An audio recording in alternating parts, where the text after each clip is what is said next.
I met my ex-wife during my flight to Paris. Still broke? Thank goodness I dumped you.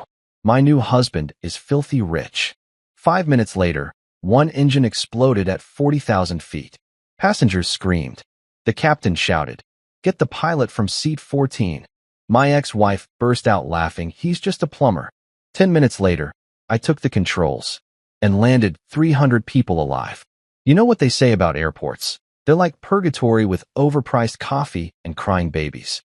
JFK Terminal 4 is buzzing with the usual chaos. Families dragging suitcases that weigh more than a small car, business types barking into their phones like they're negotiating world peace, and me, Miles Carter, standing here with a boarding pass to Paris and wondering what the hell I'm doing with my life. I'm 42, divorced, and my idea of fine dining is a gas station burrito that hasn't been under the heat lamp long enough to achieve the texture of concrete. My hands are permanently stained with pipe dope, and my back aches from crawling under sinks all day. But hey, at least I've got my health, right? And a ticket to Paris for some plumbing expo that my boss Jax thought would be educational. Translation: he wanted a free trip, but sent me instead because I'm the only guy at Blue Line Plumbing who doesn't get motion sickness on airplanes. That's probably because I used to fly them. Not the shiny passenger jets with their fancy autopilots and coffee service, but C-130 Hercules transport planes in the Air Force. Big, loud, ugly birds that could haul anything anywhere and land on a runway shorter than a Walmart parking lot.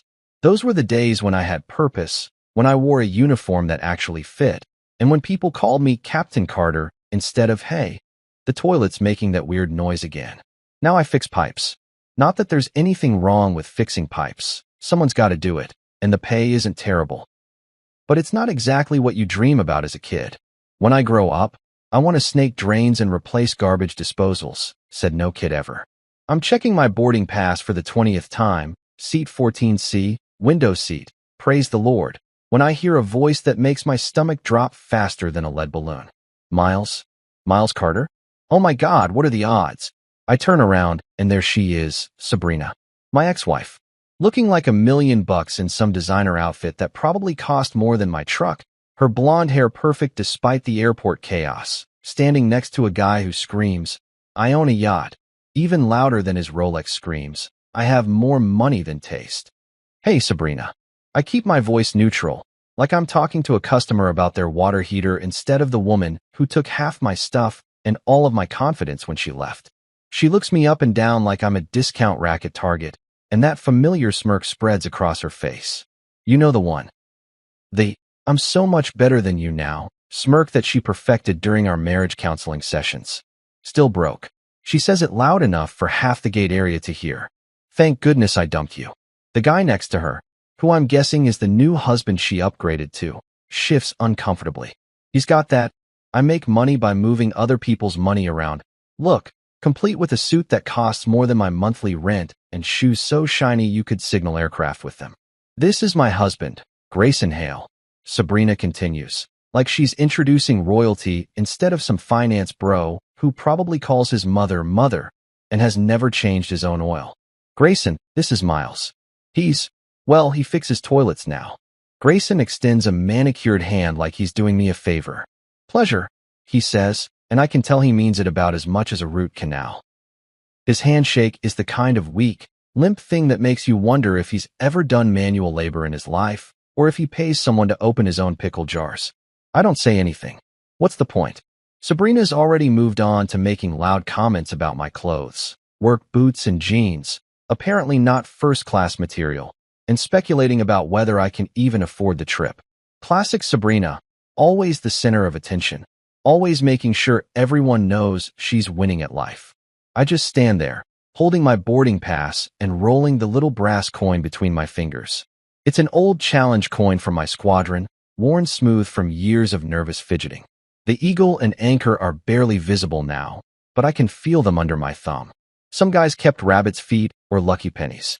I kept this little piece of metal that reminded me of when I actually mattered. Flying coach, I bet, Sabrina says with a laugh that sounds like wind chimes in a hurricane. Pretty but annoying. At least you're going somewhere. That's progress, right?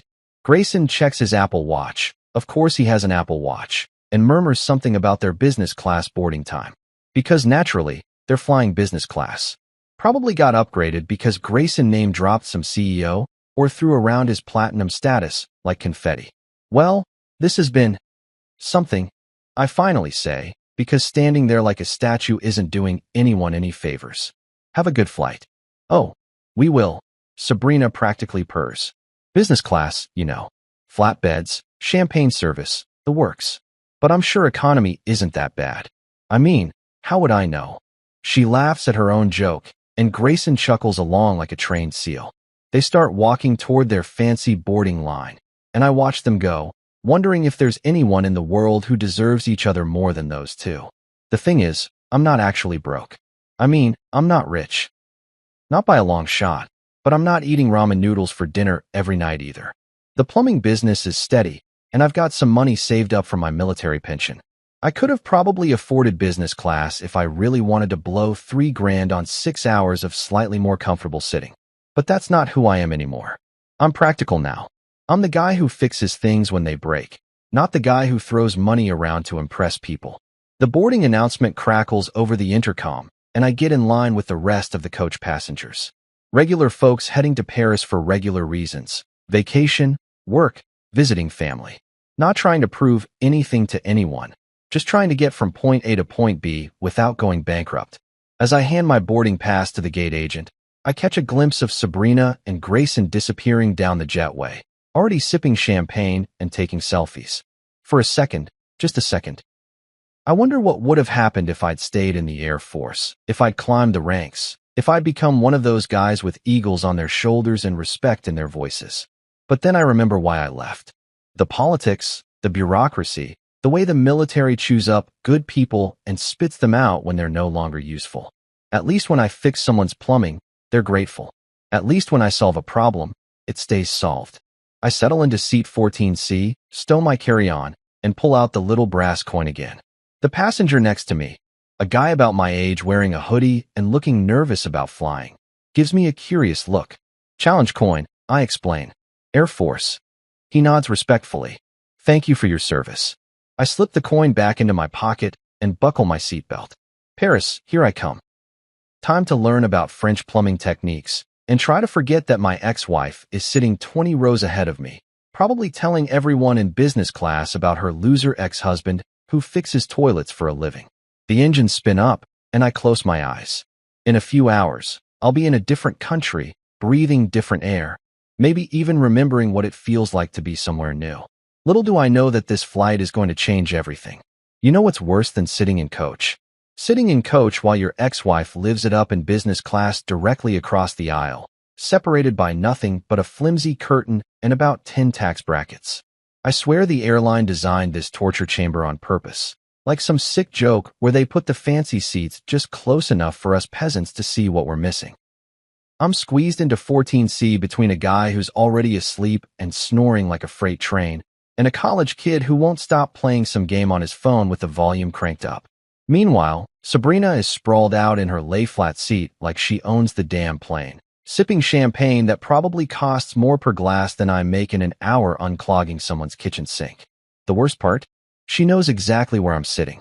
Every few minutes, she cranes her neck around to catch my eye, like she's checking to make sure I'm still there, still watching her live her best life at 35,000 feet. Oh my God, Grayson, she says in that voice that carries just far enough to make sure I can hear every word. Remember when I was married to that guy back there? The one in 14C. She gestures toward me like I'm some kind of zoo exhibit. He used to think flying was so glamorous because he was in the military.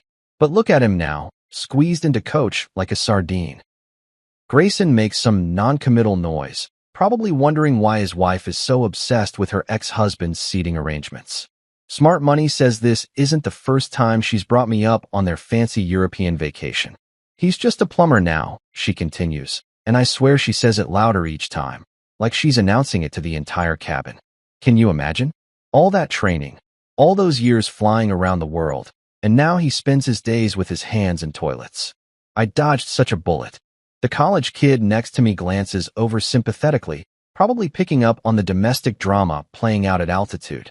I give him a "what can you do?" shrug and focus on the safety card in the seat pocket, even though I could recite aircraft emergency procedures in my sleep.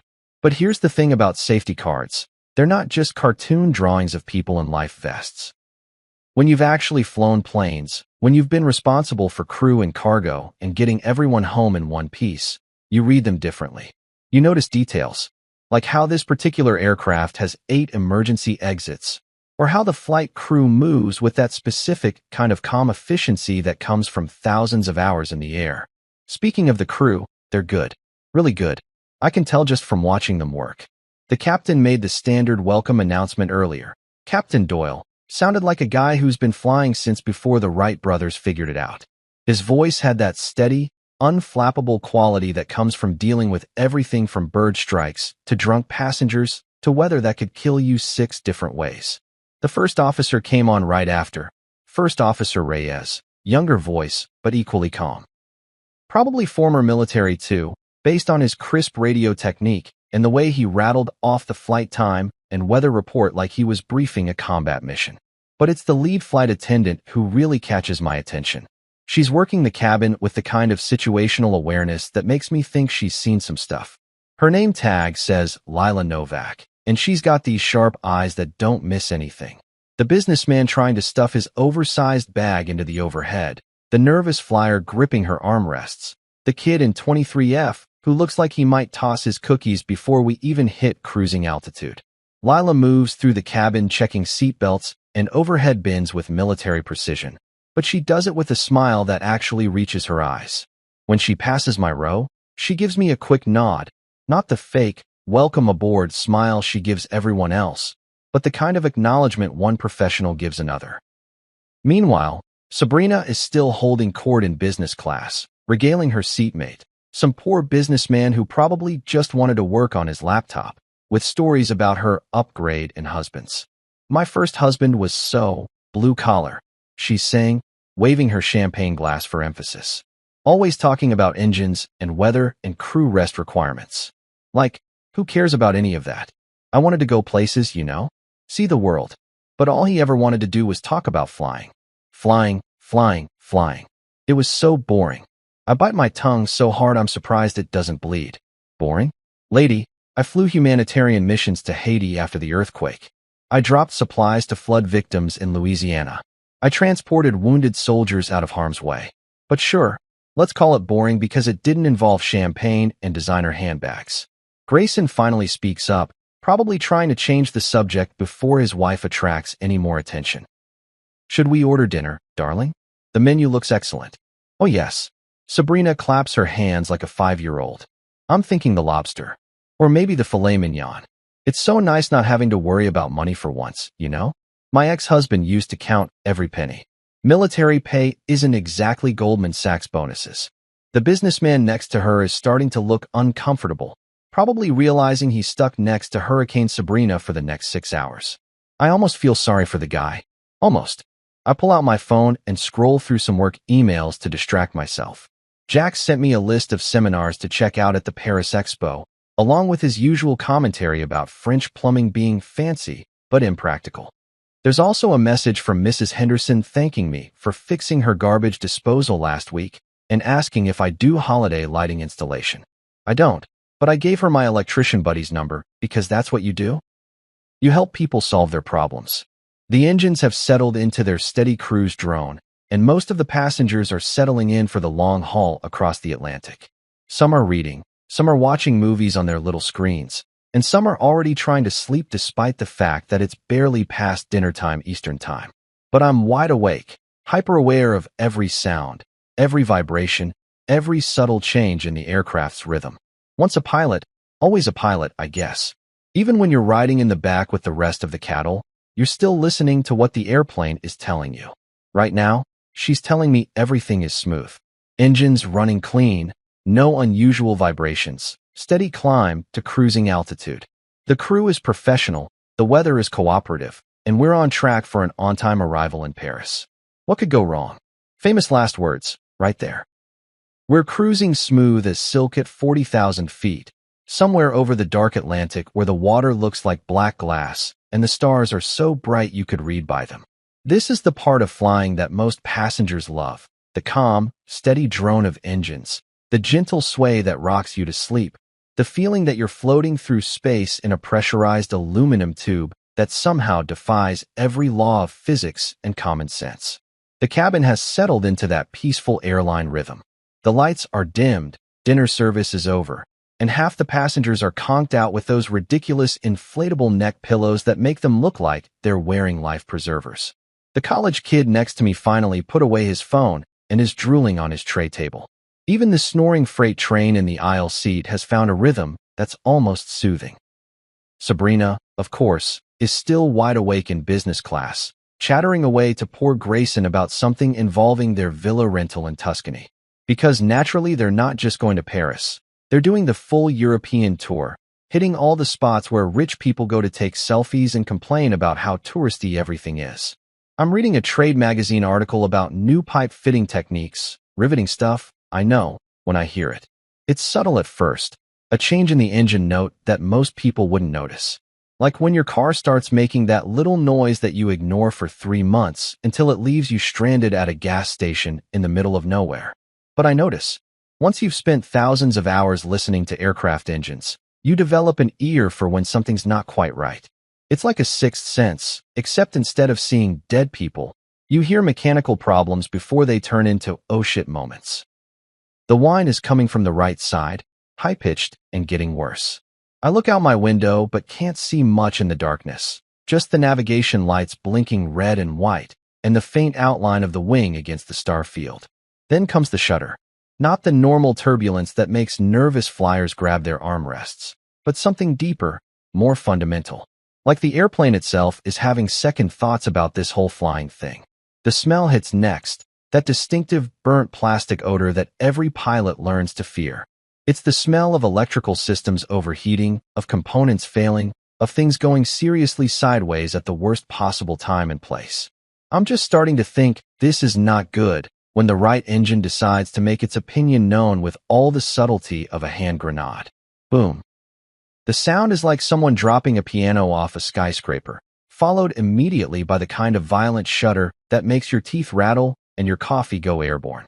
The cabin lights flicker, oxygen masks drop from the ceiling like yellow party streamers nobody ordered, and suddenly everyone is very, very awake. The airplane lurches to the right, hard, as the dead engine creates a massive imbalance. People are screaming, crying, praying in languages I don't recognize, and grabbing onto anything that looks remotely stable. Carry-on bags are flying around the cabin like guided missiles, and the college kid next to me looks like he's about to redecorate his seat with his dinner. Ladies and gentlemen, this is Captain Doyle.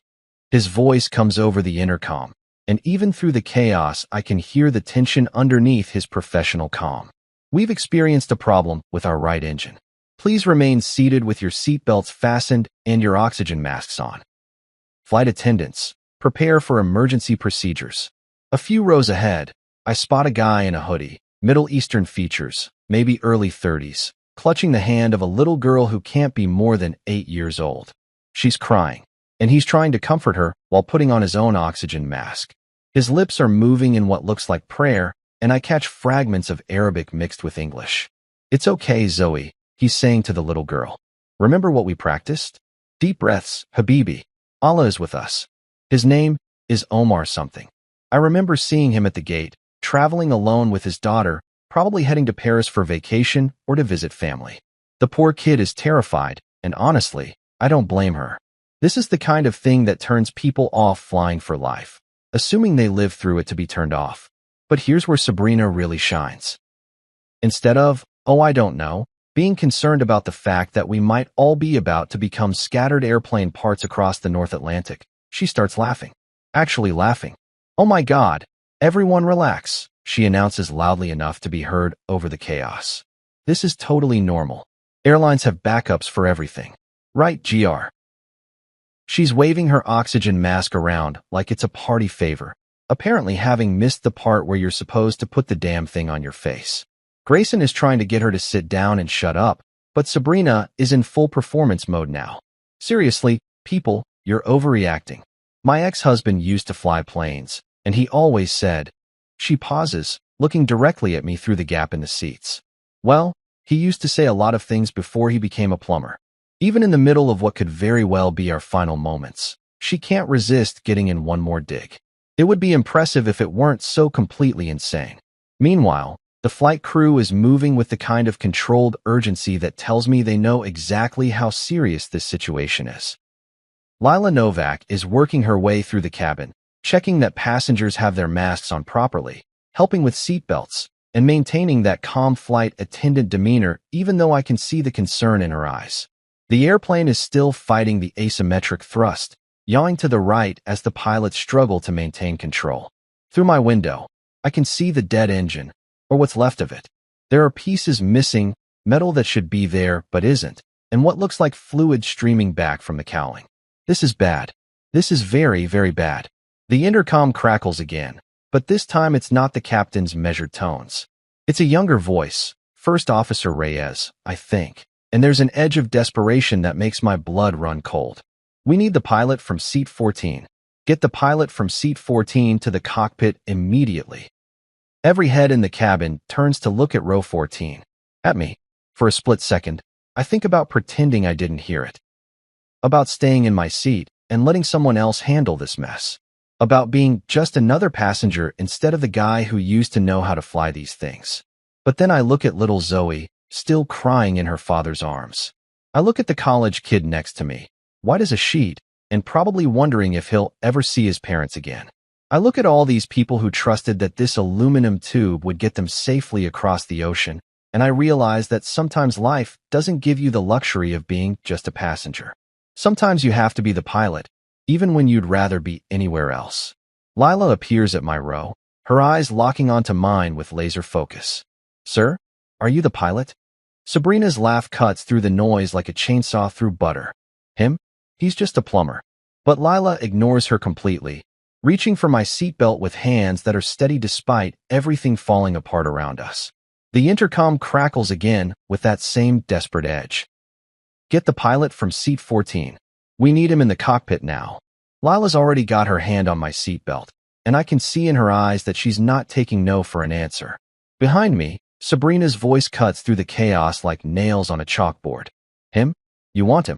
She's practically shrieking now, pointing at me like I'm carrying the plague. He's just a plumber. He fixes toilets for a living. You can't seriously think.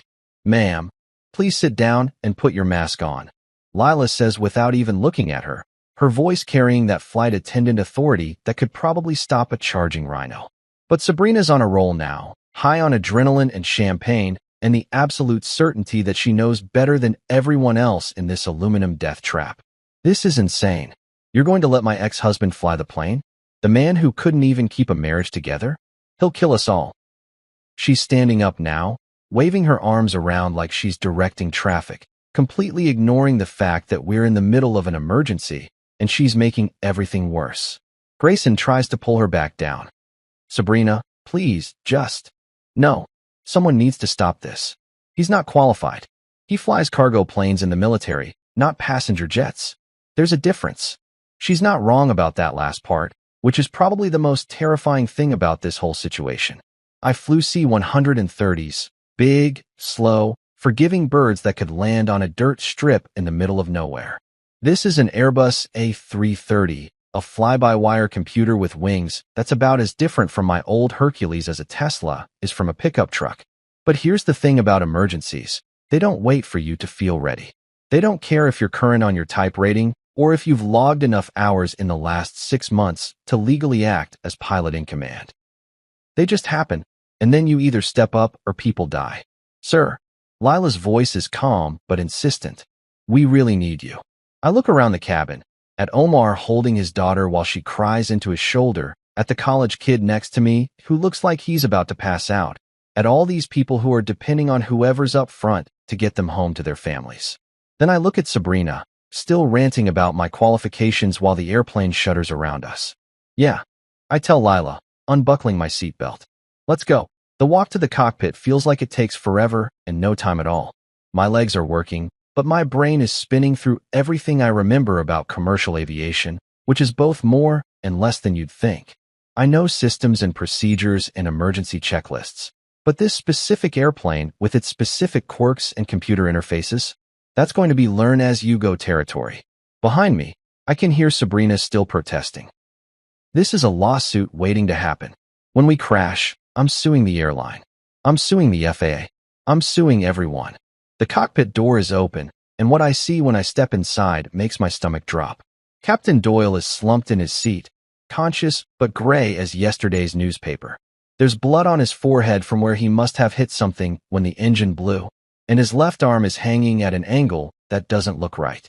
First Officer Reyes is in the right seat, hands flying over the controls, sweat beading on his forehead despite the cool cockpit air.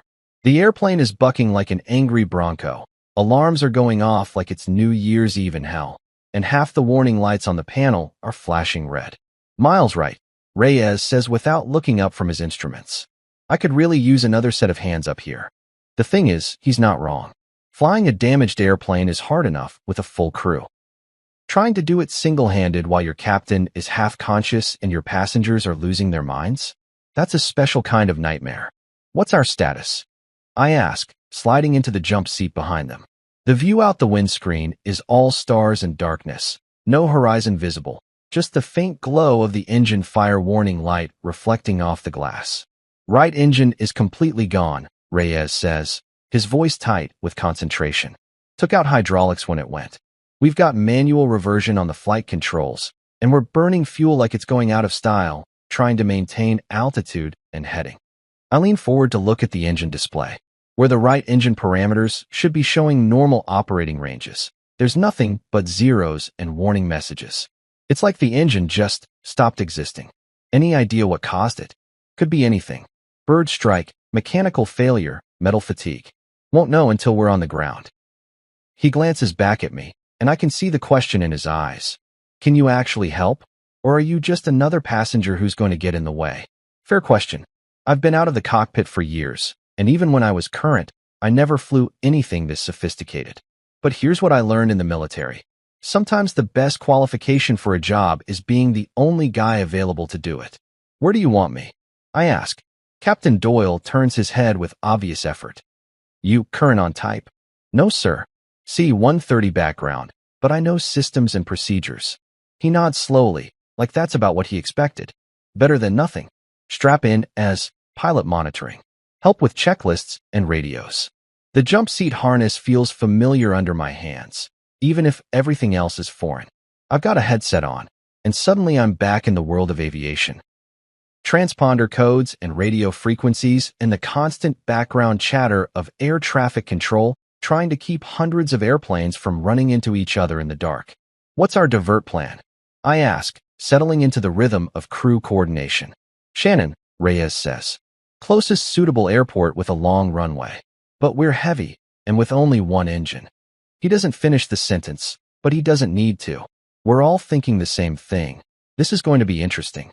Through the cockpit door, I can hear the cabin behind us. People crying, praying, arguing. And over it all, Sabrina's voice. I can't believe they're trusting him with our lives.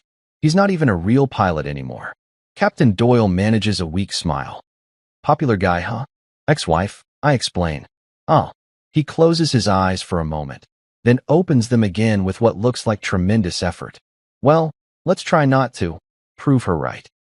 Reyes is already working the radios, declaring an emergency and requesting vectors to Shannon. I pull up the approach plates on the electronic flight bag, trying to remember the last time I actually flew an instrument approach in weather. The muscle memory is there, buried under years of pipe wrenches and water heaters, but it's rusty. Miles, Reyes says, and there's something in his voice that makes me look up from the charts. I need you to know, this isn't going to be easy.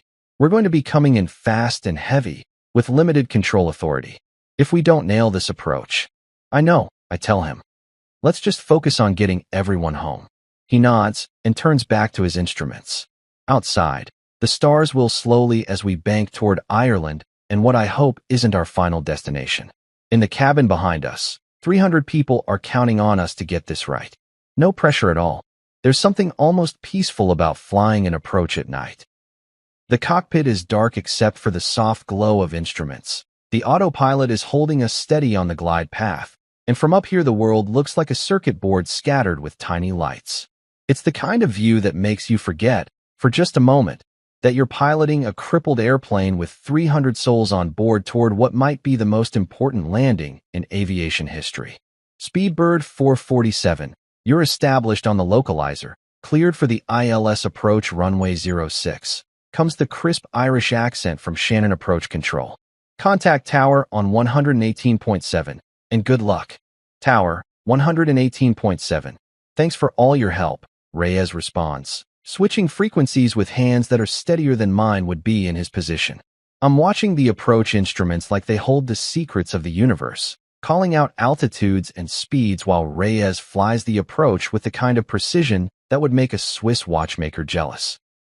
The glide slope indicator is centered, the localizer is tracking perfectly, and for a few minutes it almost feels like a normal approach. 2,000 feet, on glide path, airspeed 180 knots, I call out. Roger, continuing approach, Reyes responds. Behind us, Captain Doyle is conscious but quiet, probably conserving his strength for whatever's coming next. In the cabin beyond, I can hear the flight attendants making their announcements, telling people to review the safety cards, to make sure their seatbelts are tight, to put their seats upright and tray tables stowed. The usual pre-landing routine, except tonight it might actually save lives. 1,000 feet, on glide path, airspeed 175. I continue the callouts. That's when the left engine decides to join the party. It doesn't explode like the right one did. That would be too dramatic, too Hollywood. Instead, it just starts coughing. A slight hesitation in the power, a momentary roughness that makes the airplane shudder and yaw slightly to the left. What the hell was that? Reyes mutters, his eyes scanning the engine instruments. The left engine parameters are still in the green, but they're not as steady as they should be. The exhaust gas temperature is climbing, the fuel flow is fluctuating, and there's a vibration that definitely wasn't there a minute ago. EGT is rising on the left engine. I report, trying to keep my voice as calm as possible. Still within limits, but trending upward. Can we make the runway on what we've got?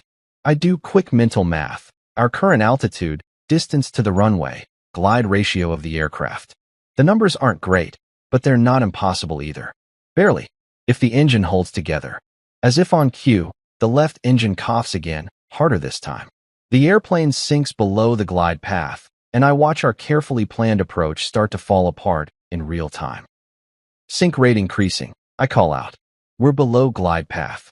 Reyes adds power to the left engine, trying to arrest our descent, but the engine responds sluggishly. The EGT spikes into the yellow range, and I can see him making the same calculation I am. Push the engine too hard, and it might quit entirely, leaving us with no power at all. Shannon Tower, Speedbird 447. I call on the radio. We're experiencing problems with our remaining engine. Request immediate emergency equipment standing by. Speedbird 447. All equipment is standing by. Runway is clear, winds calm. You're cleared to land. 500 feet above the ground, and we're still sinking faster than we should be. The runway lights are getting bigger, but not fast enough. It's like watching a movie in slow motion, where you can see the disaster coming, but you're powerless to stop it. 400 feet, below glide path, sink rate 800 feet per minute. I call out. I see it, Reyes says through gritted teeth. He's flying manually now, the autopilot disconnected, so he can feel exactly what the airplane is doing. His right hand is delicate on the throttle, coaxing what power he can from the failing engine without pushing it over the edge. 300 feet, still below path. The airplane is getting heavy in his hands. With both engines producing less than full power and our weight well above landing limits, we're operating in a regime where the normal rules don't apply. Every control input has to be exactly right, every adjustment perfectly timed. 200 feet, approaching minimums. Through the windscreen, I can see the approach lights now, bright white strobes leading to the runway threshold like a path of stars. Beyond them, the runway itself stretches out into the darkness, marked by rows of blue taxiway lights and the reassuring solidity of concrete. Runway in sight, Reyes calls out. 100 feet, sink rate still high. We're coming in steep and fast, the airplane barely under control, but we're going to make it to the runway. The question is whether we can get it stopped before we run out of concrete. 50 feet, 40, 30. The main wheels kiss the runway with surprising gentleness, considering everything we've been through. For a split second, I think we've pulled it off. A textbook emergency landing that will be written up in aviation magazines and used as a training example for years to come. Then reality kicks in. At our weight and speed, the airplane doesn't want to stay on the ground. It bounces back into the air, still flying, still consuming precious runway, even though we're supposed to be done with the flying part of this adventure. "Stay down, you bastard," Reyes mutters, pushing the nose forward to keep us on the runway. The wheels hit again, harder this time, and stay down. Reyes deploys the speed brakes and reverses what's left of our thrust, and suddenly we're not flying anymore. We're just a very heavy, very fast vehicle trying to stop before we run out of road. The runway lights flash past the windows like tracer rounds. 60 knots, 50, 40. The brakes are working overtime, and I can smell hot metal and burning rubber even through the cockpit air filtration system. 30 knots, 20, 10. And then, finally, blessedly, we stop. The silence is huge and bright and beautiful. No engine noise, no warning alarms, no radio chatter. Just the gentle tick of cooling metal and the sound of 300 people realizing they're still alive. "Well," Reyes says after a long moment, "that was interesting." Captain Doyle manages a weak smile. "Nice job, boys." Behind us, I can hear the cabin erupting. People crying, laughing, applauding, probably hugging strangers and promising to call their mothers more often. The flight attendants are already moving, checking for injuries, preparing for evacuation if necessary. Lila's voice comes over the intercom, calm and professional. "Ladies and gentlemen, please remain seated while the captain and crew assess our situation. Emergency equipment is standing by as a precautionary measure." Through the windscreen, I can see the airport fire trucks surrounding us like bright red guardian angels, their flashing lights painting the night in primary colors. Beyond them, more emergency vehicles are arriving. Ambulances, police cars, probably half the fire department of County Clare. "Shannon Tower, Speedbird 447. I call on the radio. We're stopped on the runway. All souls accounted for. Request emergency equipment to approach the aircraft." Speedbird 447, roger. Emergency equipment is rolling now. "Outstanding job, gentlemen." I lean back in my seat and close my eyes, trying to process what just happened. An hour ago, I was just another passenger heading to Paris for a plumbing expo. Now I'm part of the crew that just pulled off what's probably going to be called a miracle landing. Reyes reaches over and shakes my hand. "Couldn't have done it without you, Miles." "Just glad we're all still breathing," I tell him. Outside, the first of the fire trucks reaches our aircraft, and I can see the emergency responders preparing to do their jobs. Soon this runway will be swarming with investigators and reporters and officials with clipboards, all trying to figure out exactly what went wrong and how we managed to get it right. But for now, for these few perfect moments, it's quiet. We made it. You'd think that after pulling off what some people are calling a miracle landing, the first thing waiting for you on the ground would be a pat on the back, maybe a beer, possibly even a thank you. But this is the real world, where lawyers circle crashes like vultures, and everyone's first instinct is to figure out who to blame, not who to thank. The Shannon Airport ramp is lit up like a movie set. Emergency vehicles everywhere, their red and blue lights painting the wet tarmac in primary colors. They've got us parked between two fire trucks, and there are paramedics swarming the aircraft checking passengers for injuries. Most folks are shaken up, but okay, which is honestly more than I dared hope for an hour ago. I'm standing next to the airplane, still wearing my rumpled jeans and work boots, watching this whole circus unfold and trying to process the fact that I just helped land a commercial airliner with 300 people on board. It doesn't feel real. It feels like something that happened to someone else in some other life where plumbers don't end up in cockpits talking jets down from 40,000 feet. The first official to find me is a guy in an expensive suit who looks like he bills by the minute. He introduces himself as Mr. Benton, airline legal counsel, and immediately starts asking questions that sound less like, "Thank you," and more like, "Please don't sue us." "Mr. Carter, I need to understand exactly what happened up there," he says, pulling out a tablet and starting to type before I even answer. "You're not a current commercial pilot, correct?" "That's right. I flew C-130s in the Air Force, but I've been out of aviation for years. I'm a plumber now." He types this down like it's evidence in a murder trial. And you entered the cockpit at the request of the flight crew? The first officer called for me specifically. Seat 14C. They needed help. But you're not type rated on the A330. You had no specific training on this aircraft's systems. I can see where this is going. He's already building the airline's defense in case families start filing lawsuits. Make it clear that I was an unqualified civilian who inserted himself into a professional situation, not a crew member acting under company authority. Look, Mr. Benton, I tell him, I didn't volunteer for this job. Your crew asked for help, and I provided it. If you want to Monday morning quarterback the decision, that's between you and them. Before he can respond, another official approaches, this one wearing the kind of serious expression that comes with a federal badge. She introduces herself as Ms. Whitaker from the FAA, and she's got questions of her own. Mr. Carter, I need to review your pilot credentials and recent flight experience, she says, all business. When was your last flight physical? Last proficiency check? Last time you actually flew as pilot in command? I run through my qualifications, such as they are. Military transport pilot, clean record, no incidents or accidents. But my last flight physical was 6 years ago. My ratings have all lapsed, and the last time I actually flew anything was a Cessna 172 at a county airport 3 years ago, just to see if I still remembered how. So technically, Ms. Whitaker says, you acted as crew on a commercial flight without proper certification or medical clearance. Technically, I reply, I helped prevent 300 people from becoming a smoking hole in the Atlantic Ocean. If you want to write me a ticket for that, be my guest. She doesn't smile, but I catch a flicker of something that might be approval in her eyes.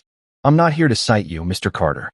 I'm here to understand what happened so we can prevent it from happening again. The preliminary data suggests you and First Officer Reyes performed admirably under extremely difficult circumstances. That's when the cameras show up. It starts with a couple of local news crews, probably monitoring the emergency radio frequencies and rushing out here as soon as they heard about the emergency landing.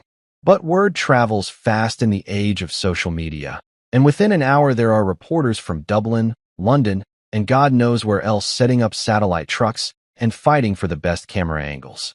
And somehow, in all this chaos, someone got hold of that cell phone video.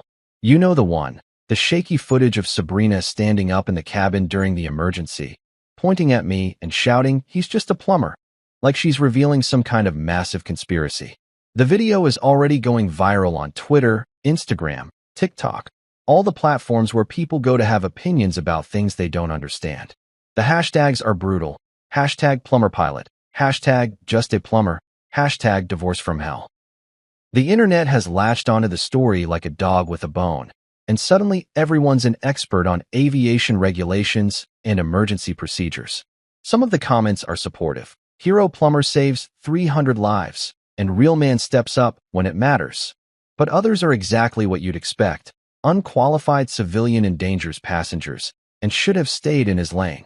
My personal favorite is from some keyboard warrior with the username at AviationExpert2024. This is exactly what's wrong with aviation today. Untrained civilians think they can just waltz into a cockpit and play pilot. Someone could have been killed. Yeah, genius. Someone could have been killed. That's why we did something about it instead of sitting around waiting for the airplane to fix itself. Captain Doyle, who's been checked out by the paramedics and cleared for duty despite his injuries, finds me standing next to the fire truck trying to avoid the cameras. How you holding up, he asks. Been better, I admit. Feels like I'm on trial instead of, I don't know, whatever this is supposed to feel like. He nods knowingly. First rule of aviation emergencies. Save the airplane, then spend the next 10 years explaining why you did it wrong. Did we do it wrong? Hell no. We did exactly what we needed to do with exactly the resources we had available. Don't let the lawyers and bureaucrats convince you otherwise. Reyes joins us, looking as tired as I feel. You see the news coverage? Hard to miss. They're calling you the plumber pilot. Could be worse, I guess. How? They could be calling you the pilot who crashed. Fair point. A young reporter with perfectly styled hair and teeth that probably cost more than my truck approaches us with a cameraman in tow. Excuse me, are you Miles Carter? The plumber who helped land the plane? I'm Miles Carter, I confirm. And yeah, I helped with the landing. How does it feel to be called a hero? I look at the camera, then at all the emergency responders still working around the aircraft, Then at the passengers slowly being processed through the terminal. Some are calling relatives, some are crying, some are just sitting quietly trying to process what happened. I'm not a hero, I tell her. I'm just a guy who was in the right place at the right time with the right background to help out. The real heroes are the crew who kept everyone calm, the emergency responders who were ready when we landed, and all those passengers who trusted us to get them home safely. But your ex-wife was heard saying you were just a plumber. How do you respond to that? And there it is. The money question. The soundbite they're all looking for. I take a deep breath and look directly into the camera. You know what? She's right. I am just a plumber. I fix pipes, unclog drains, and install water heaters. And today, I helped land an airplane. Turns out people are capable of more than just one thing. The reporter looks disappointed, probably hoping for something more dramatic. But that's all I've got. I'm not looking to settle scores or make grand statements. I'm just a guy who did what needed doing when it needed doing. The camera crew moves on to find someone more quotable, and I'm left standing there watching the controlled chaos of an emergency response wind down. In a few hours, this will all be over. The passengers will be on their way to hotels or alternative flights. The investigators will start their work, and I'll probably be on a plane back to New York. Back to my real life. Back to being just a plumber. Somehow, that doesn't sound as bad as it used to. 2 days later, I'm sitting in a conference room at Shannon Airport that looks like every other government conference room in the world. Fluorescent lights that make everyone look like they're dying, a table that's seen better decades, and coffee that could probably power a small aircraft. The joint investigation team has been going over every piece of data from the flight. Cockpit voice recorder, flight data recorder, maintenance logs, weather reports, crew training records. They've basically dissected our emergency landing like it's a biology class frog. The good news is that the data backs up everything we did. The engine failure was catastrophic and unavoidable. A turbine blade let go at cruise altitude, probably due to metal fatigue that wouldn't have shown up in routine inspections. The decision to divert to Shannon was correct. The approach and landing, while unorthodox due to our circumstances, followed proper emergency procedures. Even my presence in the cockpit, legally questionable as it might be, is being classified as emergency crew augmentation under extraordinary circumstances. Fancy words that basically mean, you probably broke some regulations, but you saved lives, so we're going to pretend it was all perfectly legal. Captain Doyle is sitting across from me, his left arm in a sling, but otherwise looking much better than he did 2 nights ago. The concussion turned out to be mild, and the arm is just a hairline fracture that'll heal fine. Reyes is next to him, looking like he hasn't slept much, which he probably hasn't, considering the media attention and the investigation interviews. The preliminary findings are clear, says the lead investigator, a no-nonsense woman from the Irish Aviation Authority. The crew's actions were appropriate and probably prevented a much worse outcome. The engine failure was mechanical, not procedural. And Mr. Carter's assistance, while irregular, was instrumental in the successful outcome. Lila Novak is here too, having finished her own debrief about cabin management during the emergency. She's been backing up my story all along, confirming that I was requested by the crew, that I followed proper procedures, and that I didn't interfere with normal operations. So what's the verdict? I ask. Am I going to jail, or can I go back to fixing toilets? The investigator allows herself a small smile. No charges will be filed. The FAA has reviewed your actions and found them to be within the bounds of emergency authority. You acted under the direction of the pilot in command in a life-threatening situation. That's legally defensible. What about the airline? Reyes asks. Any blowback for letting a civilian into the cockpit? The airline's position is that the crew made the best decision available under the circumstances. Given the successful outcome, they're standing behind that decision. Translation, nobody's getting fired, and the lawyers think they can defend the whole thing if any lawsuits come up. There is one thing, the investigator adds, looking directly at me. The media attention has been significant. You might want to consider how you handle that going forward. She's not kidding. My phone has been ringing non-stop with interview requests from news stations, talk shows, podcasts, and at least 3 people who want to buy the movie rights to my story. The plumber pilot hashtag is still trending, and someone has already made t-shirts that say just a plumber with a little airplane logo. I've been ignoring most of it, but you can't avoid everything. This morning I saw myself on the Today Show, where some aviation expert was explaining why what I did was either heroic or criminally negligent, depending on how you look at it. They showed that damn cell phone video of Sabrina again, and I swear she looked more famous than I did. Speaking of Sabrina, she's been radio silent since we landed. No calls, no texts, no dramatic confrontations in the hotel lobby. For a woman who never met a spotlight she didn't like, her absence has been almost suspicious, which is why I'm not totally surprised when she shows up at the hotel that evening. I'm in the lobby reading a newspaper, actual paper, like a caveman, because sometimes you need something that doesn't beep or buzz or show you videos of yourself. When I see her reflection in the window, she looks different than she did on the plane, smaller somehow, less certain. The designer clothes are still perfect, but the attitude that usually comes with them seems to have taken a vacation. Miles. Her voice is quieter than I've heard it in years.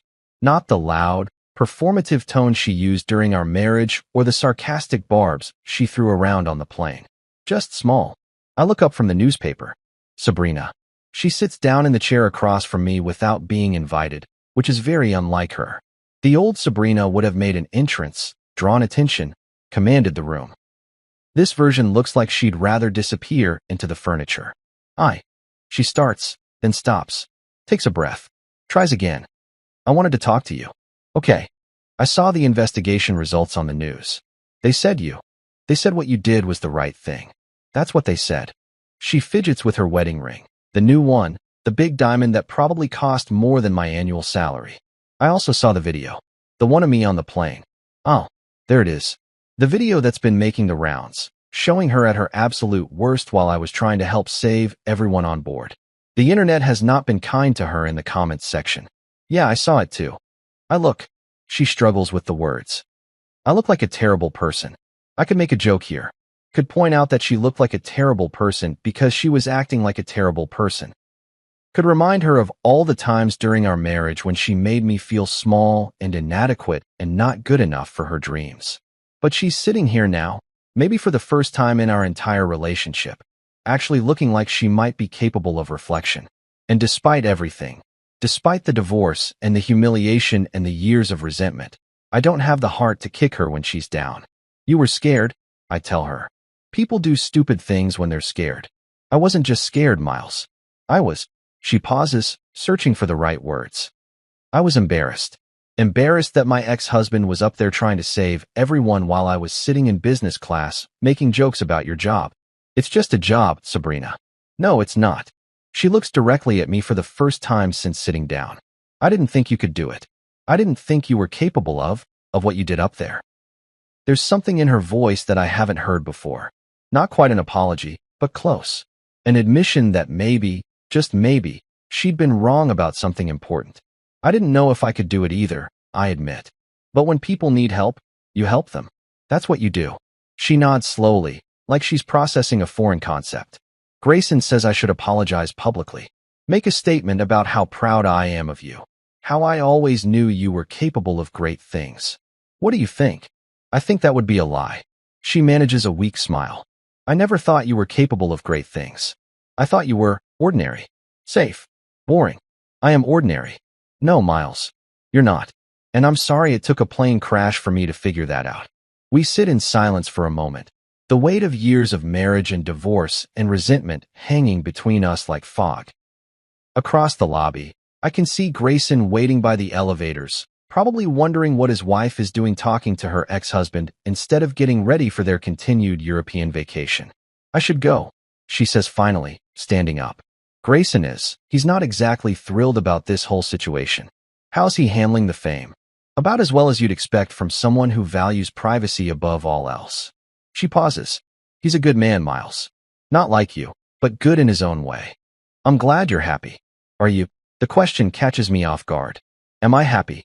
I think about my life back in New York, the predictable routine of service calls and pipe repairs, the quiet evenings in my apartment, the steady but unremarkable existence I've built for myself. I'm content, I tell her. That's enough. She nods and starts to walk away, then turns back. For what it's worth, I never should have said those things about you. On the plane, I mean. You deserved better than that. Water under the bridge. Still, I'm sorry. And then she's gone, walking back to Grayson and their perfect life and their perfect vacation. I watched them head toward the elevators, and I noticed that she doesn't look back. For once, neither do I. 3 weeks later, I'm back in Queens, elbow deep in Mrs. Patterson's kitchen sink, wrestling with a garbage disposal that sounds like it's eating gravel.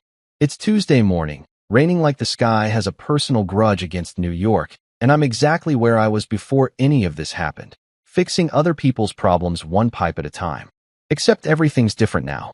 The phone at Blue Line Plumbing hasn't stopped ringing since I got back. Half the calls are legitimate customers who want the hero plumber to fix their leaky faucets, as if my 15 minutes of fame somehow makes me better at tightening pipe joints. The other half are reporters, documentary filmmakers, and at least one guy who swears he can get me on Dancing with the Stars. You know what's funny? Jack says, leaning against the kitchen counter while I work.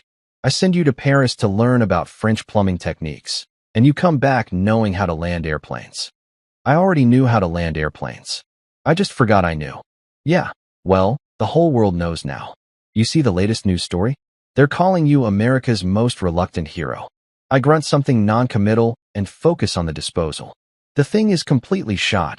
Whoever installed it originally did it wrong, and it's been slowly destroying itself for months. Kind of like my marriage, now that I think about it. But here's the weird thing. I'm okay with being back. The media circus was exhausting, the interviews were awkward, and I never want to see another camera crew as long as I live. This, getting my hands dirty, solving real problems for real people. This feels right. Miles, Jack says, and his tone has shifted to something more serious. I got an idea. Yeah. You remember Omar? The guy from the plane with his daughter? I remember Omar. Middle Eastern guy, maybe Syrian, traveling with his 8-year-old daughter Zoe. They were headed to Paris to visit relatives, and he spent most of the emergency holding her hand and telling her everything would be okay in 3 different languages. What about him? He called yesterday. Turns out he runs some kind of community organization in Brooklyn, helps refugees and immigrants get settled, learn English, find work. Basic stuff. Okay. Well, he's got this idea. He wants to start a program, weekend classes for people in the trades, veterans, folks who might know how to help in an emergency, but don't know they know. I stop working on the disposal and look at him. Help how? Basic stuff. Radio procedures, first aid, how to stay calm when everything's going sideways. How to be useful instead of just another person screaming when things go wrong. The idea hits me like a pipe wrench to the chest. How many times have I been on service calls where a little knowledge could have prevented a disaster? How many emergencies could be handled better if more people knew what to do instead of panicking? He wants to call it Wrench to Wings, Jax continues. Stupid name, but the concept's solid. And he wants me involved? You and whoever else we can rope in. That flight attendant, Lila, already said she'd donate some training materials. The first officer, Reyes, wants to do video calls to teach radio procedures. Even the captain sent a note saying he'd help however he can. I picture it. We can see. We'd need funding, I point out. Omar's got that covered. Turns out his community raised money to thank you for, not letting them become fish food. They want to put it towards something useful. The garbage disposal finally gives up its last piece of whatever the hell was stuck in there, and water starts flowing freely again. Another problem solved, another small victory in the ongoing war against entropy. When do we start? I ask. 6 months later, I'm standing in front of 30 people in a community center in Astoria, holding up a pipe wrench in one hand and a laminated cockpit checklist in the other. The crowd is a mix you'd never see anywhere else. Electricians and plumbers sitting next to retired cops, EMTs next to subway workers, a couple of military veterans who heard about the program through Omar's network. Both of these are tools, I tell them, raising the wrench and the checklist higher. The difference isn't what they fix, it's the hand holding them. And more importantly, it's the mind behind the hand. This is our 3rd class, and word is spreading. What started as Omar's crazy idea to teach practical emergency skills has turned into something bigger. We cover basic first aid, radio communication, how to read situations, and stay calm when everyone else is losing their minds. Not trying to turn anyone into professionals, just giving regular folks the confidence to help instead of standing around with their thumbs up their asses when stuff hits the fan. Mr. Carter? A kid in the back row raises his hand. He can't be more than 18, probably saving up for trade school by working construction. Are you rich now? From all the TV interviews and stuff. The class chuckles, and I can't help smiling. Richer than before, I tell him, but not in the way you're thinking. It's true. The media attention brought in some extra plumbing business, sure, but I'm still the same guy living in the same apartment, driving the same truck that makes weird noises when I turn left. The real wealth is harder to quantify. Letters from passengers thanking me, photos from families who made it home safe, the satisfaction of knowing that maybe, just maybe, some kid in this class will remember what we taught him and help someone when it matters. After class, I check my phone and find a text from Zoe, Omar's daughter, who's now 9 and apparently has her own phone because that's the world we live in. It's a picture of her and Omar at a little bakery somewhere in Paris, both of them grinning at the camera with croissants in their hands. The caption reads, "Alive because of you." I step outside into the Queen's evening, where the air smells like exhaust and Chinese takeout and the subtle promise of rain. Above me, airplanes are blinking their way across the sky toward JFK and LaGuardia, carrying their own loads of hopes and fears and people just trying to get from one place to another safely. My phone buzzes with a text from Jax. Mrs. Henderson's toilet is acting up again. Can you swing by tomorrow? I type back, sure thing. Because that's what I do. I fix things when they break. Sometimes it's pipes, sometimes it's garbage disposals, and sometimes, just sometimes, it's airplanes full of people who need to get home. I look up at the clean blue evening sky, take a deep breath of Queen's air, and head home. Plumber, pilot, ex-husband, teacher, alive, and 300 people alive with me. That's enough. That's more than enough.